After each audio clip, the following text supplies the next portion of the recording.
Hi, this is Dave Philippi with FabCAD, and today we're going to go over how to draw a Chippendale railing. So I thought I would show you a picture of where we're going to be going with this. And this style is very popular on the East Coast and seeing a lot of evidence that it's gaining popularity in other parts of the country. And one of the problems with it is just making sure that the spacing of these members are all the same and just getting them on the screen. It just takes it's a tedious job if you do everything, draw everything individually. So we're going to show you some layout tools, show you how you can do a double mirror command to just draw half of it to get the design that you want. And we're going to do a stair rail because that's harder to do than doing a level rail, which is easy to mirror. So first thing we're going to do is we're going to draw a basic railing. So I'm going to use the stair rail program to do that. So I'll click that and I'm going to import a template, and I created one that's called Chip Rail. So I'll click OK. And I've got my parameters all set here. It's just a small interior Chippendale rail, a few steps, 5 steps, whatever it is. And I draw next.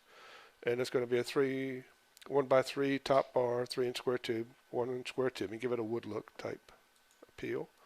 And then I'm going to use default from my ball cap and then draw the railing. And there's the layout of the rail. Now, we're only going to use parts of this, so I'm just going to erase pickets. We don't need that dimension there. Because we're going to put a pattern inside here, and I'm going to erase that dimension there. And then I'm going to offset the top line down 4 inches. So I use offset, and I'll type in 4. So I will select the object to offset, which is this top bar here. Make that 4 inches. And then I'm going to offset again. And I'm going to do 1.5 to make it the same thickness as the top bar. Now, if you don't have 1 by 1.5 inch tubing, then you can offset that 1 inch.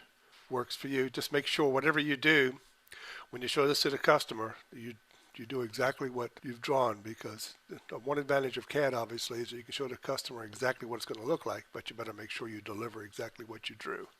Okay, so we'll trim this off here. And then we'll draw the basis of the frame. So I'm going to draw a line from there to there, and a line from there to there. Okay? Now the body of this design is going to be 1 inch. So when I go to offset, I'm going to offset on either side of the center line. So the offset distance will be 0.5, which will give me a 1 inch member. So I'll go from here and offset down, and go from here and offset up. You notice with the offset command with the newer versions, it previews where that offset line goes. There and there. Okay. Now I'm going to trim off the middle line, but I'm not going to erase it because I want to use the center part of this. So when I go to trim, I'm just going to right click and trim to the nearest line.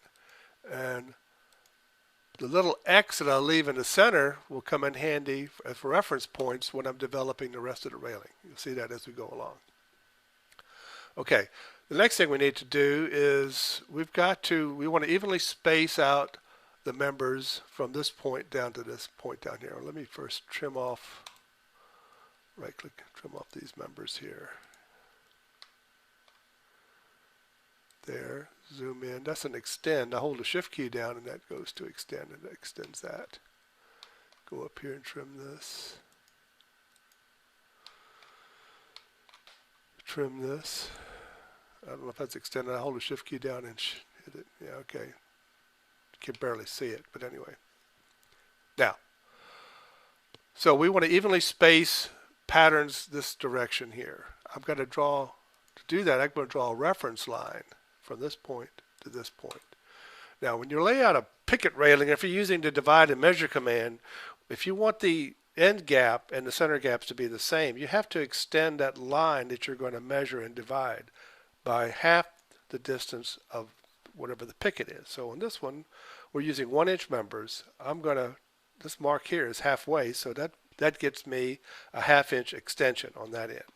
To extend this end here, I click on the grip, and I'll take off ortho here. I'll move in the direction I want to go. And I'm just going to type 0.5, and that makes that a 1/2 inch longer. That way, the end gaps and the center gaps will be the same. Now, the code is 4 inches, so I want to see how many pickets I need to meet that code. I'm going to use the measure command, and I'm going to measure it says specify length segment. I'm going to say 5, because center to center with a 1-inch picket, I need to have at least a 4-inch gap. So hit 5 and enter. So it's marking off 5 inches here up this line. And it tells me I've got 1, 2, 3, 4, 5. I need 5 pickets, 5 of these members to meet the code. So I'm going to erase these nodes here because I'm going to now divide it. So to get 5 nodes on the divide command, I need to divide the line into 6 segments to get 5 nodes. So I divide this and put in 6 and enter. Now I got 5 nodes, but these are all evenly spaced. These are not hatched out at 5-inch increments. All right, so now I'm ready to copy this piece here down and create my first part of this pattern. So I'm going to go to the copy command, and we'll pick this line here. And the base point I'm going to use is this point here. I'm going to use the array option, and it's asking me for the number of items in the array, and that's going to be, if you count the other one piece, it'll be 6. And as I move out here, you can see I'm going to go up here and snap to node, and boom, there it is. Okay, now the next thing I need to do is trim off these pieces. So I'm going to hit trim, and I'm going to use this as a cutting edge, and this is a cutting edge. And then I'm going to go in and trim all those, and then trim. Make sure I trim the right ones now.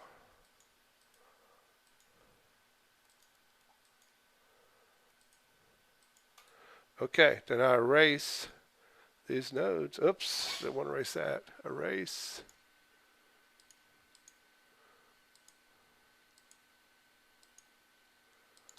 Okay, I've got 1/4 of this railing drawn. Next thing I need to do is do the same thing along this member here and copy these pieces across to create half of the Chippendale pattern. So I'll start again with a line. I'm going to draw a line from here to there. And then I'm going to extend this line. Well, I got a reference point for this one to that end point there, and I'm going to extend this one a 1/2 inch this way, 0.5. Then I'm going to measure it again, 5 inches on center. So I need 3 members on this length. So I'm going to erase this and divide it into 4 segments to give me 3 nodes. Then I'm going to copy this piece, and I'm going to use my base point here, and point that, and I'm just going to just snap to these nodes. There's only 3 of them, so just keep it simple. Node there, there, and node there. Okay.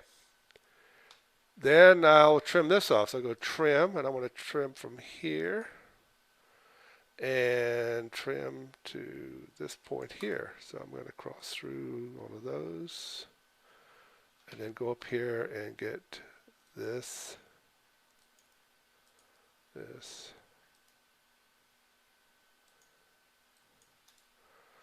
Okay, and somehow I forgot to trim this off. Let me go to trim and right click. I'm just going to trim the nearest line here. There, okay. So now I have half of this railing drawn. Now I could go through and draw a lot of lines and measure and divide and do all that kind of stuff, but I'm just going to mirror it. But when I went to mirror this, I noticed that one mirror wasn't enough. I had to mirror it twice. So let me show you what happened there. So let me just put on ortho so I'll mirror it straight. So I'll go to the mirror command, and I'll mirror.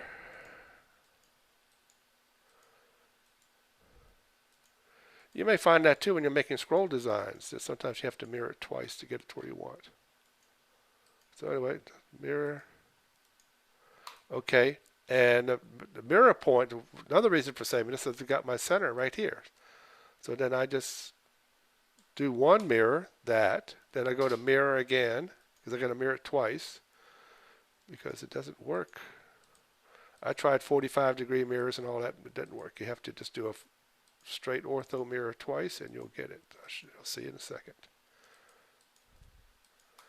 And I'll go in here and hit this again, the intersection of midpoint, and then hit mirror twice. Now, at the bottom it says, do you want to erase the source objects? A lot of times we say no. If you're doing a gate or something, you want to keep the other leaf. But here I want to say yes. because I don't want to keep that original. And now I've got my Chippendale rail all set to go. And I've solved a couple of main issues. Evenly spacing everything. So let's take a look at some of those. Make sure the spacing is right. So we'll start with here to there. It's 3 5/8. Let's see what it's like in the center here. 3 5/8. So it worked out pretty good. Let's try this one. The middle dimension is 2 15/16, and this one here, from here to here, 2 15/16. So the spacing's worked out. We've saved a lot of time by double mirroring, and you've got your Chippendale rail all ready to go. And if you cut these things the exact length, you probably don't need to worry about spacing, because once you jam them inside the frame, the spacing should automatically be there. So I hope this helps cut out a lot of the extra steps you need involved to draw your Chippendale rails. Take care. Bye.